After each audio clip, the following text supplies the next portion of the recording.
Quand je dis souvent pour les étudiants, vous ne vous connaissez pas, vous pensez Freedom, freedom, ami de la liberté.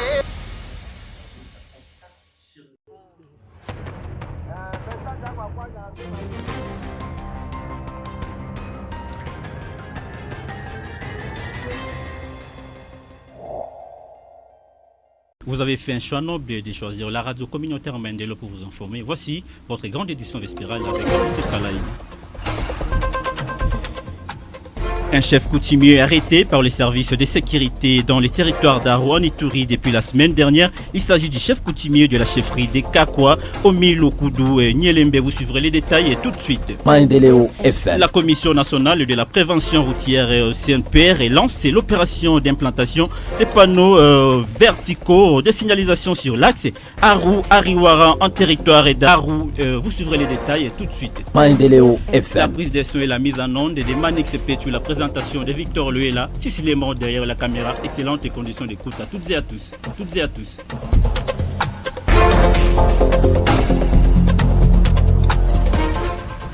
Madame, Messieurs, bonsoir. Un chef coutumier arrêté par les services de sécurité dans les territoires d'Aro en Ituri depuis la semaine dernière. Il s'agit du chef coutumier de la chefferie des Kakwa, Omi Lokoudou Nielembe Vincent. La raison de son arrestation n'est pas encore connue jusqu'à présent. Situation qui inquiète les habitants qui veulent voir clair sur les dossiers, y compris son lieu de détention. On écoute l'ingénieur David Akwa, président de la communauté Kakwa Omi, au micro de la RC Mbougne. Nous dénonçons avec la dernière énergie cette interpellation qui énerve les dispositions pertinentes de la loi numéro 15/015 du 25 août 2015 fixant le statut de chef coutumier et son statut du chef de la chefferie. Jusqu'à ce jour, nous ne savons pas le motif de son arrestation ni le lieu où il est détenu. Alors que la Constitution de la République démocratique du Congo, à ses articles 17, 18 et 19, stipule toute personne arrêtée doit être immédiatement informée des motifs de son arrestation et de toute accusation portée contre elle, et ce, dans la langue qu'elle comprend. La personne gardée à vue a le droit d'entrer immédiatement en contact avec sa famille ou avec son conseil. Toute personne a le droit de se défendre elle-même ou de se faire assister de défenseurs de son choix, y compris l'enquête policière à l'instruction préjudicielle. Elle peut se faire assister également devant le service de sécurité et la liberté individuelle est garantie. Elle est la règle, la détention et l'exception. Nous remercions le président de la République, chef de l'État, pour ses efforts pour le retour de l'État de droit. C'est pourquoi nous lui demandons de nous apporter son aide nécessaire afin de retrouver notre chef coutumier, de nous aider à savoir les motifs de son arrestation et de nous aider à garantir ses droits, y compris le droit à recouvrer sa liberté. La salle de classe d'un bâtiment de l'école primaire de Bukiringi vient d'être emportée par un vent violent sous une pluie torrentielle le lundi 31 mars 2025 à chefferie de Walendu Bindi en territoire d'Irumu. En Ituri, l'information livrée ce mardi 1er avril 2025 par Mougassa Jérôme, le député provincial élu du territoire d'Irumu. Cet élu du peuple dressé un bilan d'un blessé et 3 salles de classe emportées lors de cet incident. Suivez-les dans cet élément. Nous sommes très inquiets de la situation catastrophique qui se produit souvent au sein de notre entité, le groupement Bukiringi à chefferie de Walendu Bindi. Pour les cas précis, l'école primaire Bukiringi vient de connaître pour unième fois la perte de la toiture des bâtiments contenant 3 salles de classe depuis hier lundi, le 31 mars 2025, vers 17h heure locale. Et ce qui était à la base, il y a eu le vent violent sous une pluie torrentielle. Il n'y a pas eu perte à vie humaine, sauf nous avons enregistré un cas de blessure d'un ouvrier qui travaillait sur le nouveau bâtiment. C'est ainsi. Pour l'instant, il n'y a pas d'endroit pour sauver les activités des élèves qui étudient dans ces différentes salles. À cette occasion, nous supplions ou nous demandons à l'entreprise Umoja qui avait entrepris la construction de nouveaux bâtiments, de mettre toutes les batteries en marche pour terminer la dite construction plus vite possible en vue de sauver la situation de ces enfants vulnérables. Des dégâts de matériel continuent d'être enregistrés à la suite d'un vent violent accompagné de la pluie qui a soufflé la nuit du dimanche et à ce lundi 31 mars 2025. Après l'incident survenu à l'épée Akurungwa, c'est le tour de l'épée Ayagu situé dans les groupements Awasi en chefferie des Monts Kambo. D'après le numéro 1 de cet établissement public, joint par votre rédaction, 5 blocs de latrines hygiéniques, y compris au total les 10 portes sont restées complètement détruites, laissant ainsi des milliers d'élèves dont la galère. Birouagno et Oulard, innocent directeur de cette école, nous en dit plus.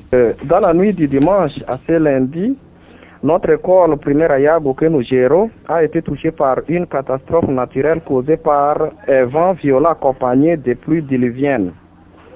Comme bilan, 5 blocs de latrines complètement endommagés. Jusqu'à l'heure actuelle, les enfants ne savent où aller se soulager. Et puis, nous saisissons cette opportunité pour exprimer nos inquiétudes par rapport à ça et nous lançons nos cris d'alarme aux personnes de bonne volonté de nous venir en aide afin d'alléger autant que possible cette très dure épreuve. Les habitants des cantines en groupement de Baswaga à Madioué sont confrontés à une hausse des prix d'un stick d'arbre. Marc Mbaou, il y a quelques jours, dans une interview ce mardi 1er avril, un habitant de cette agglomération du territoire de Béni révèle qu'un stick d'arbre qui s'est négocié à $18 est passé de 5 000 francs, prix qui plonge nombreux habitants dans une difficulté. Suivez-le. Inazembea sana ine, tunashangala leo kila kitu ishakuwa bei makali sana. Utafika fazi ya sasa bei inashindikana, unafika fazi ya unataka enda jenga muti juko mkimbizi kutoka kupori, unasema useme ukuye ujenge ukuye uishi kwenye batu tando, vita ishakuwa mingi mpori, unaenda sangala miti mwa nenda bania 5000 francs au 6000 francs deja pale, atujue kama mugine tu inaenda wapi. Hii muti ya 5000 ni mamuti za namna gani? Iko muti tu ya mbao tu ya kupasula hivi ya kujenga naye nyumba ya manjanja ya potopoto. Ya manjanja mea potopoto. Taba kubwa mugine bapime kuturekebeshia kwanja bei ya mugine yetu. Tuishi ndani ya raha, bei ishuke kwanja. Jua tujue kama maendeleo mugine tu iko naenda wapi. Tunakosa kama tuko na bakubwa ama hatuko na bakubwa. Sasa ukitaka uza tando miti desa ndani ya 5000 utapata namna gani? Orkembele tulikuwa nunua miti moja ilikuwa nakuwa valeur ya $1. Bangifaa hivi hata baongeza hata $1 na kanusu afadhali me. Pale atujue kama na ba réfugiés, si ba réfugiés tutajenga namna gani? Je voulais annoncer au sommaire de cette édition du journal et la Commission nationale de la prévention routière CNPR lance l'opération d'implantation des panneaux verticaux de signalisation sur l'axe Aru-Ariwara en territoire d'Aru. La responsable de ces services séjournée dans cette partie de la province depuis le début de cette semaine. Irène Mbumbulemba rapporte que cette opération vise à réduire plusieurs cas d'accidents mortels qui ont été enregistrés dans ce territoire. Suivez Irène Mbumbulenga au micro de la RC Mbounia. Les activités d'aujourd'hui consistent la plantation des panneaux de signalisation verticaux sur l'axe Aru-Ariwara, au moins 100 panneaux de plusieurs natures qui seront implantés sur cet axe, permettant aux usagers de prendre de chaque situation, notamment courbure, dodane, pont, école, hôpitaux, kilométrage, ainsi de suite. L'objectif de la CNPR sur cet axe routier est de diminuer sensiblement le taux d'accidents plusieurs fois déplorés sur cette route aussi importante pour la population d'Aru en général et particulièrement les opérateurs économiques qui sont nos partenaires privilégiés, mais aussi les vies humaines de la population du territoire d'Aru. Par ailleurs, Richard Mbambi, l'administrateur, salue cette initiative. Suivez-les. Certainement demander l'apport du partenaire de l'État congolais qui se trouve être la FEC, parce que certainement, lui aussi, de son côté, il a des conducteurs qui doivent respecter ces signaux. Et là, je fais spécialement allusion à tous ces chauffeurs de gros bus. Dans la plupart des accidents commis par les grands camions, ils ont une place extrêmement de choix dans la commission de ces accidents. Et donc, madame, ce jour, pour nous, en territoire d'Aru, c'est un jour qui est très, très important. Et c'est pourquoi nous sommes d'accord avec vous. Nous allons vous appuyer jusqu'à ce que ces panneaux soient implantés et que les usagers de la route puissent être en connaissance de ces signaux. Pas de retrait des éléments de l'armée ougandaise et contrairement à ce qui circule sur les réseaux sociaux, le maire de Butembo rassure que les opérations conjointes FARDC et UPDF vont en bon trait. L'autorité urbaine note que les journées villes mortes n'ont pas les raisons d'être et demande à continuer à faire confiance aux services légalement établis pour une bonne information. On écoute le maire de la ville de Butembo, Mowa Baiki, Téli Roger dans ses propos. Message à l'intention de la population de la ville de Butembo et ses environs. Au regard des messages distillés à travers des réseaux sociaux et des tracts faisant état du retrait des forces armées ougandaises en sigle UPDF au territoire de Lubero et en ville de Butembo, j'invite tous mes administrés à la sérénité et au calme et à ne pas céder à toute manipulation politicienne qui profite à l'ennemi de la paix et du développement. Je tiens à vous préciser que les opérations conjointes FARDC-IPDF poursuivent leur bonhomme de chemin et c'est jusqu'à preuve du contraire, ces éléments de l'armée ougandaise travaillent en franche collaboration avec nos services de sécurité. Ainsi, les journées en ville morte projetées ce mardi et mercredi 2 avril 2025 par une frange de la population n'a pas sa raison d'être, étant donné la situation qui prévaut actuellement. Je vous conseillerais de vaquer comme à l'accoutumée et de ne pas se faire manipuler par qui que ce soit. Nous n'avons que cette ville et nous avons le devoir de la protéger en dénonçant tout cas suspect et participer activement à ces projets de développement. Je vous demande de continuer à faire confiance aux services légalement établis pour une information fiable. Fait à Butembo le 1er avril 2025, le maire de la ville, Mowabaïki Téli Roger, commissaire supérieur principal. Pour clore, la Convention pour le respect des droits humains en CRDH en sigle en chefferie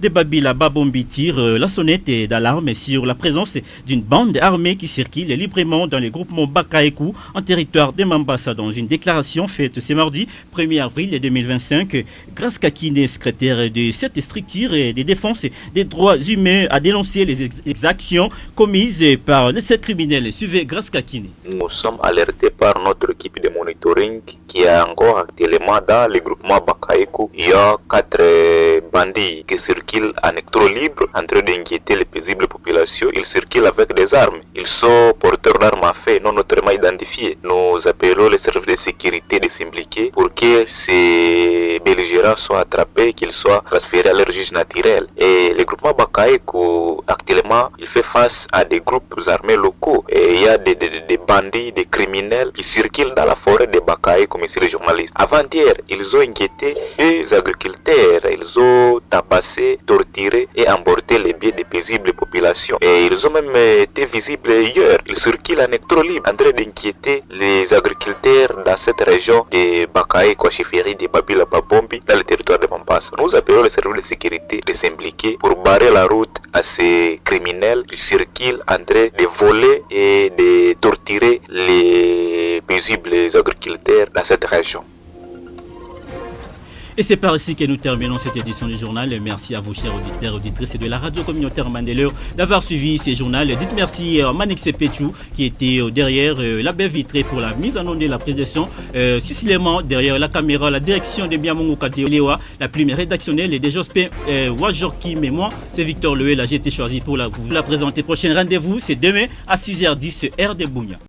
Mesdames et messieurs, vous allez à présent suivre les communiqués du programme panafricain des investissements à l'intention des entreprises et sociétés de construction aux SBL et aux ONGD. Avis à l'intention des entreprises et sociétés de construction aux ASBL et ONGD dans le cadre de son projet de construction de 10 écoles par province, le programme panafricain financé par la Banque mondiale demande aux entreprises et sociétés de construction aux ASBL et aux ONGD intéressés de s'affilier au programme et d'adresser leurs requêtes au directeur national aux coordonnées suivantes: email dinat.ppi@yahoo.com, téléphone plus 243 81 89 62 030. Pour les sociétés et entreprises de construction, les pièces ci-après seront jointes à la requête: statut de l'entreprise, extrait du registre du commerce et du crédit immobilier RCCM, identification nationale et pièces d'identité de son responsable. Pour les SBL et ONG, les pièces ci-après seront jointes à la requête: statut et règlement du notarié, acte notarié et F90 ainsi que le PV du compte rendu de la première assemblée générale constitutive, la pièce d'identification de son responsable. Notons que la fiche d'affiliation est gratuite. Hâtez-vous car le nombre est limité. Faites à Kinshasa le 29 juillet 2024. Alphonse Mouaka, administrateur général gérant.